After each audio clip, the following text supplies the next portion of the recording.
एक बार जरा आपको सुना देते हैं। अरविंद केजरीवाल, दावा उन्होंने किया था, आपको याद है, पंजाब में तो सही साबित हो गए थे। उसके बाद से उन्होंने एक रीति बना ली है, जहां जहां चुनावी मैदान में जाते हैं लिख कर देते हैं।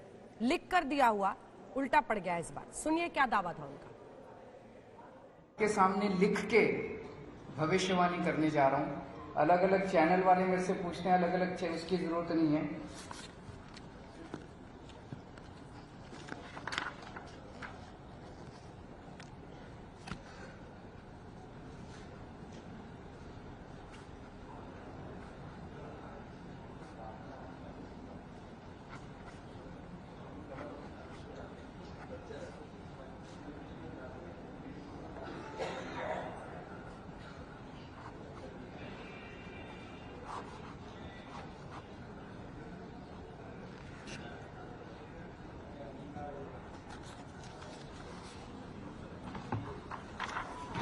गुजरात में आम आदमी पार्टी की सरकार बन रही है। ये आज आप नोट कर लीजिए, ये भविष्यवाणी भी नोट कर लीजिए और ये भविष्यवाणी सही होगी। 27 साल के शासन के बाद, कुशासन के बाद अब गुजरात की जनता को इन लोगों से रिलीफ मिलेगा।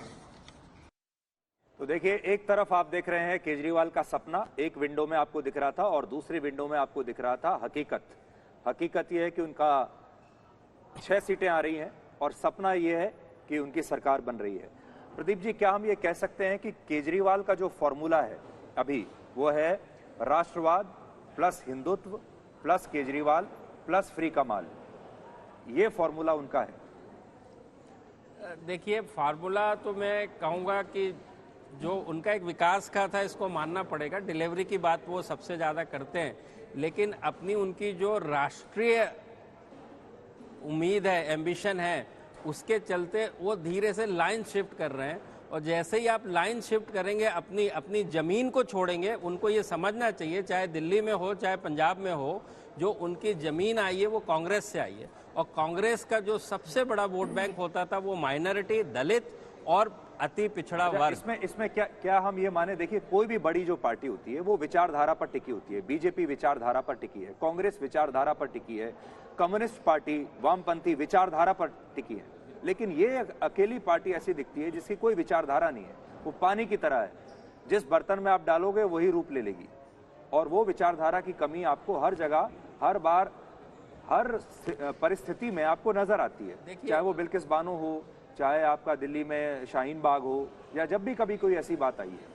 किसी भी स्टूडेंट को ग्रेजुएट करने के लिए अपने जीवन के 15 साल गुजारने पड़ते हैं, उसके बाद वो ग्रेजुएट होता है और उसके बाद उसको एप्लीकेशन नौकरी के लिए देनी होती है। ये लाइफ का आपको फंडामेंटल समझना होगा।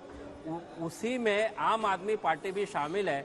उन्होंने 2013 से अपनी जर्नी चालू की है और जब तक कम से कम 2 चुनाव सर से नहीं गुजरेंगे, तब तक सारी बातों को वो सीख नहीं पाएंगे, चाहे आम आदमी पार्टी हो चाहे भाजपा हो और बहुत सारी क्षेत्रीय पार्टियां। आप मानेंगे कि अभी भी वो इंटर्न ही है राजनीति में? हाँ, बिल्कुल मैं मानूंगा।